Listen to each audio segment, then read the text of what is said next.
Mga kabrigada, nakataktahong sumailalim sa full-blown forensic examination ang mga video, mga larawan at iba pang mga impormasyong nakalap mula huyan sa mga naaresto na hinihinalang Chinese spies na nakumpiska ho ng mga otoridad kahapon.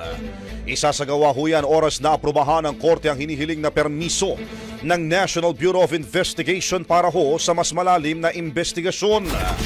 Kabilang ho sa mga susuriin ang mga long-range camera, mga drones at mga CCTV na may kakayahang magpadala ng real-time na impormasyon. Inaasahan ding matutukoy kung kanino ipinapadala ang mga nakalap po na datos. Samantala, umapila naman si Chinese civic leader Teresita Ang Sy na maging impartial ang investigasyon at hiniling na huwag agad magpasya na espiya ang mga naarestong individual ng walang sapat na ebidensya. Ang bahaging ito ay hatid sa atin ng DriveMax Herbal Capsule. Lalaking angat, tumatagal.